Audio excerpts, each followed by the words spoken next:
삶의 작은 일에도 그 맘을 알기 원하네. 그 좁은 길로 가길 원해. 오래전부터 많은 사람들이 천국에 대하여 깊은 관심을 가져왔습니다. 천국은 어떤 곳일까? 천국은 어디에 있을까? 천국은 어떻게 이루어지는 나라일까? 이런 질문에 대하여 오늘 주 예수님께서 천국은 마치 작은 겨자씨 하늘 같다라고 하는 신비로운 말씀을 주십니다. 천국의 주인이신 주 예수님께서 주시는 말씀입니다. 그렇기 때문에 우리가 천국에 대하여 진심으로 관심을 가지고 알고 싶다면 이 말씀을 마음 깊이 새기고 이 말씀 속에 담겨 있는 의미와 뜻을 깊이 생각해야 할 것입니다. 인류 역사 가운데에서 천국은 어떤 곳인가 나름대로 상상하고 천국을 한번 만들어 보겠다 하는 큰 포부를 가지고 활동한 영웅들이 있었습니다. 그 중에 한 사람이 홍수전이라고 하는 사람입니다. 중국 청나라 말기 1850년 태평천국의 난을 일으킨 주인공 홍수전 말입니다. 그는 중국의 가난한 선비였는데 열병을 앓았습니다. 40일 동안 죽을 고비를 넘겼는데 극적으로 회복이 되고 지나가던 선교사로부터 전도 팜플렛 하나를 얻게 되는데 거기서 예수님이 말씀하신 천국에 관한 가르침을 받습니다. 그런데 그는 예수님이 말씀하신 천국의 본질을 오해해서 마치 사회주의 국가, 공산주의 국가를 만드는 것이 천국이 되는 줄로 생각하고 평등 세상을 만들겠다. 그래서 군사를 일으켜서 많은 사람들을 죽이고 정권을 잡은 다음에 법률을 개정해서 모든 사람들이 평등하게 똑같이 토지를 나누어 가지고 가축을 나누어 가지고 재산을 똑같이 분배하는 그런 시도를 했습니다. 말 안 들으면은 다 죽였죠. 그 결과 태평천국이 이루어진 것이 아니라 피비린내가 나는 지옥 같은 세상을 만들었습니다. 결국 15년 만에 실패하고 그 자신도 병사하여 죽었습니다. 이후에 러시아에서는 레닌이 막스 사상을 배워가지고 사회주의, 평등한 세상을 만들어 보겠다 해서 공산주의 국가를 만듭니다. 스탈린은 사회주의 국가를 만들겠다고 1,000만 명을 죽였습니다. 아름다운 세상, 좋은 세상을 만들겠다고 했는데 오히려 지옥 같은 세상을 만들고 말았습니다. 천국에 대한 오해에서 비롯된 잘못된 시도들이라고 할 수 있습니다. 천국의 주인이신 주님께서 분명히 말씀합니다. 천국은 천지개벽으로 이루어지는 나라도 아니고 장엄하고 웅장한 건물 속에 있는 것도 아니다. 천국은 작은 겨자씨 하늘과 같은 것이다. 우리에게 아주 소중한 말씀을 주십니다. 겨자씨, 씨 중에서 제일 작은 씨입니다. 그런데 이 작은 씨앗 속에 황금이나 다이아몬드, 어떤 화려한 건축물도 가지지 못하는 놀랍고도 신비로운 능력이 작은 씨앗 속에 담겨 있습니다. 어리석은 사람들은 다이아몬드나 황금이나 화려하고 웅장한 건물의 위대함은 알면서도 작은 씨앗의 위대함을 잘 모르는 경우가 많습니다. 사과 속에 들어있는 씨앗은 셀 수 있습니다. 그러나 씨앗 속에 들어있는 사과의 개수는 헤아릴 수가 없습니다. 한 개의 씨앗이 땅속에 심겨지게 되면은 자라서 나무가 되고 그 나무에서 수많은 사과 열매들이 맺히는데 몇 개가 열리는지 누가 알겠습니까? 그리고 한 해 한 해 갈 때마다 또 사과가 심겨지고 씨앗이 심겨지고 100년이 지나고 1000년이 지났을 때에 하나의 씨앗으로 시작된 사과 나무가 얼마나 많은 열매를 맺을는지 하나님만 아실 것입니다.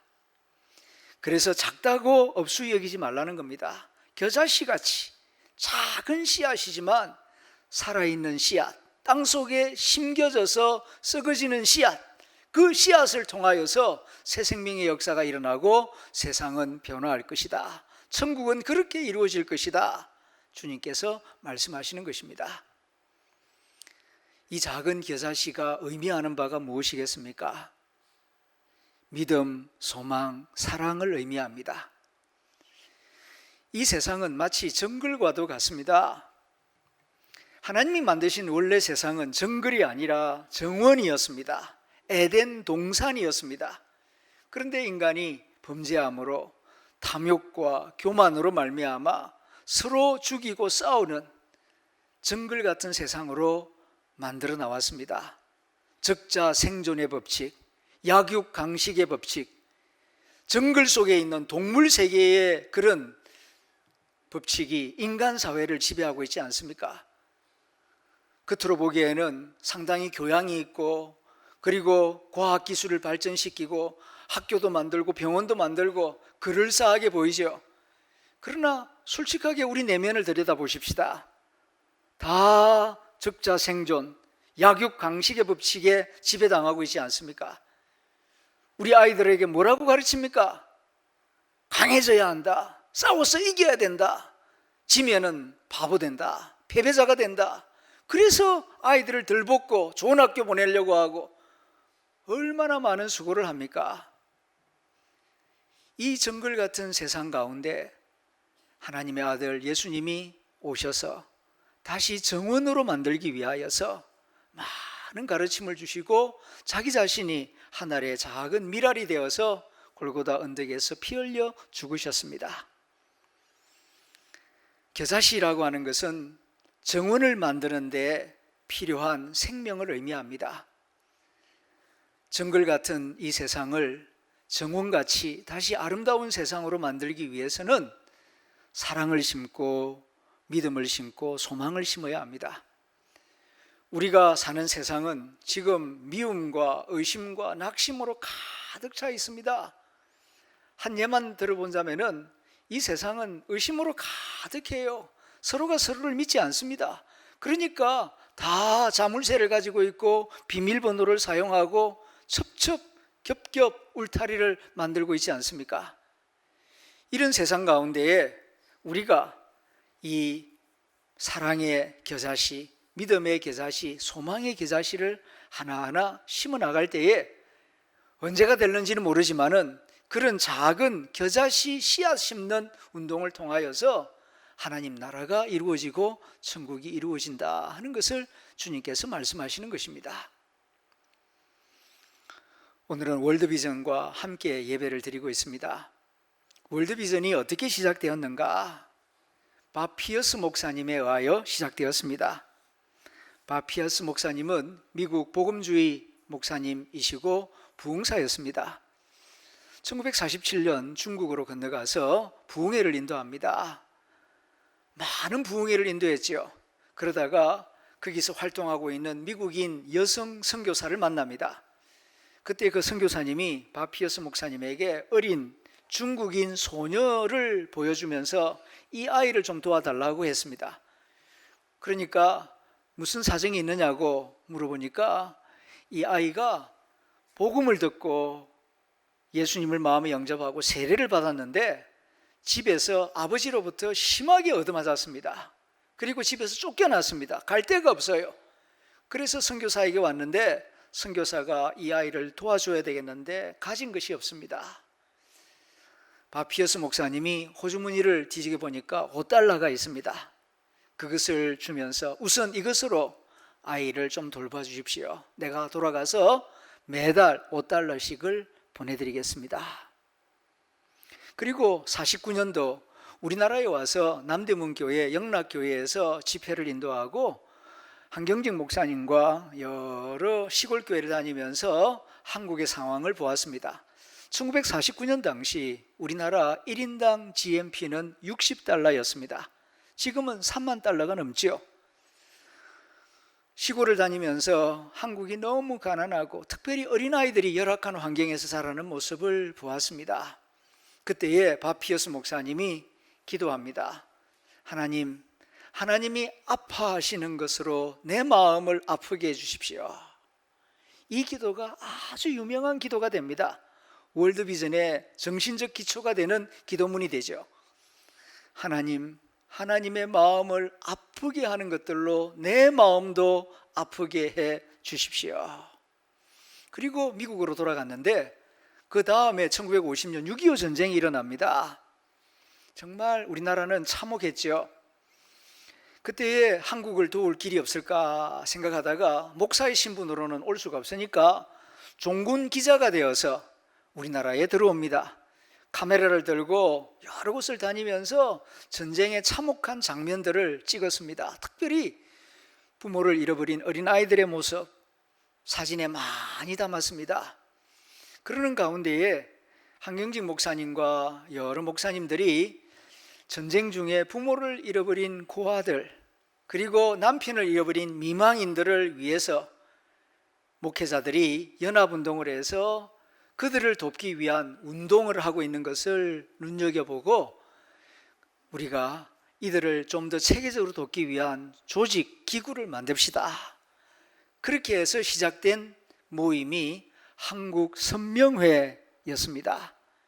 그 한국선명회가 이제 월드비전이 됩니다.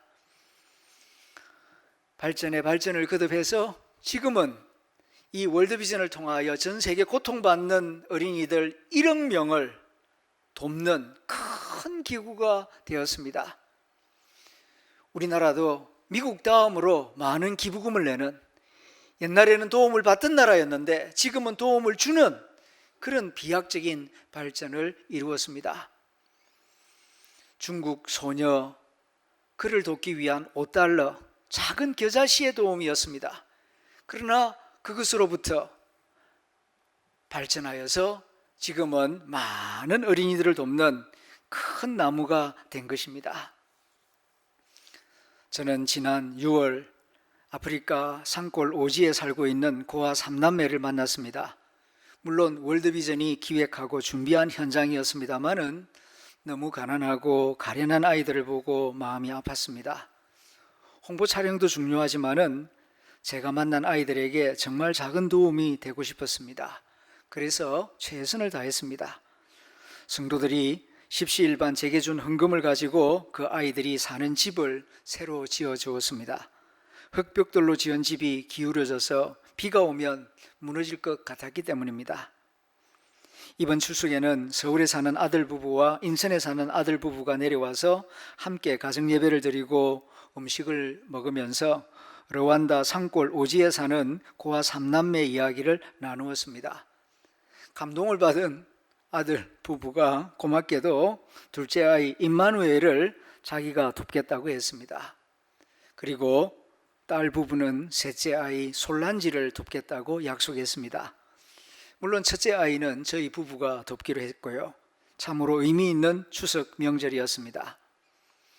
오늘 설교를 준비하면서 우리 교회 교우들이 월드비전을 통하여 어린이들을 얼마나 돕고 있는지 알아보았습니다. 오래전부터 32명이 월드비전을 통하여 아동을 후원하고 있다는 사실을 알았습니다.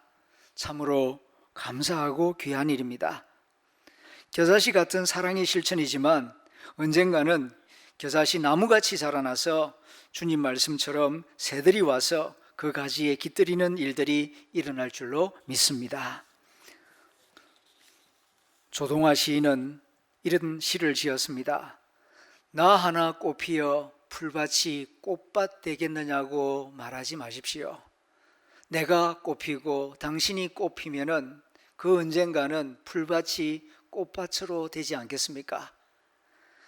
나 하나 물들어 산이 달라지겠느냐고 말하지 마십시오. 내가 물들고 당신이 물들면은 온 산이 활활 타오르지 않겠습니까?